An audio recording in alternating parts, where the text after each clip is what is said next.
Hi there, this is The Mouth, and today I'm coming at you from the blade of a silver spade in honour of the topic I want to address. Published in 2006, Lisey's story by Stephen King is one of my favourite novels. I remember it took me a while to get round to reading it.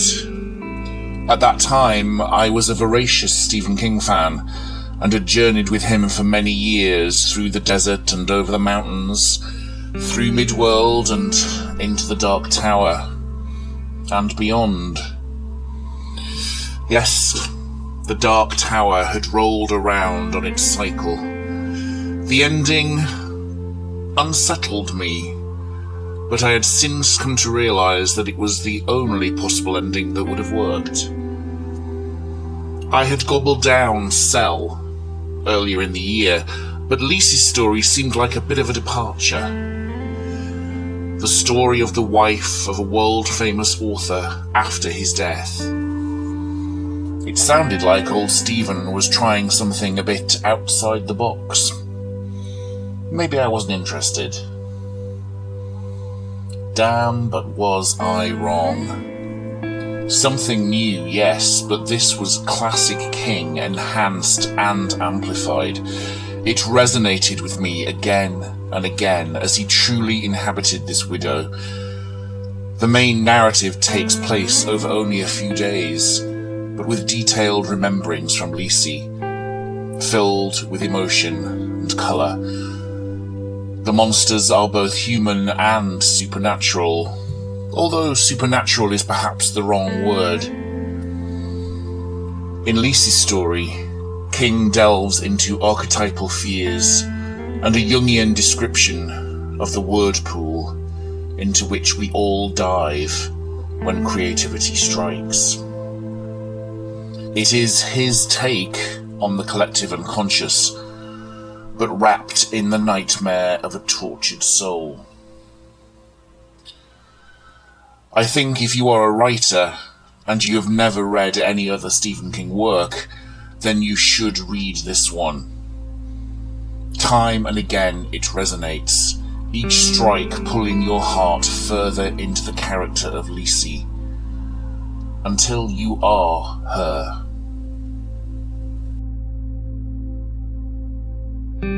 Sometimes she'd go a whole day without thinking of him or missing him. Why not? She had quite a full life, and really, he'd often been hard to deal with and hard to live with. A project, the Yankee old-timers, like her very own dad might have said. And then sometimes a day would come, a grey one, or a sunny one, when she missed him so fiercely, she felt empty. Not a woman at all anymore, but just a dead tree filled with cold November blow. She felt like that now, felt like hollering his name and hollering him home, and her heart turned sick with the thought of the years ahead, and she wondered what good love was, if it came to this, to even 10 seconds of feeling like this. For the uninitiated, Stephen King is a writer of schlock horror. But if you read him, you will realise that what he's actually good at is writing people.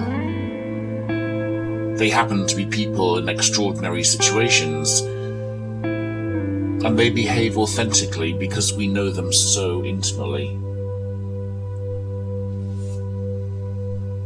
I thought about Lisey's story again as I saw that it was being made into a film or a limited series. This is always a worry.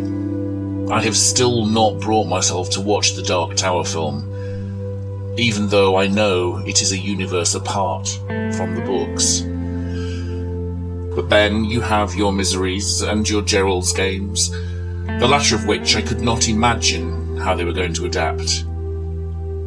But it was really good, and completely faithful to the novel. Carla Gugino was perfectly cast. IMDb currently has Julianne Moore as playing Lisey de Buscher Landen, which I think could be perfect. I await it with trepidation, and I am inspired to read it again, for I know how your vision of a novel is forever changed after seeing its visual adaptation. But I am sure it will be good. Bull. The end.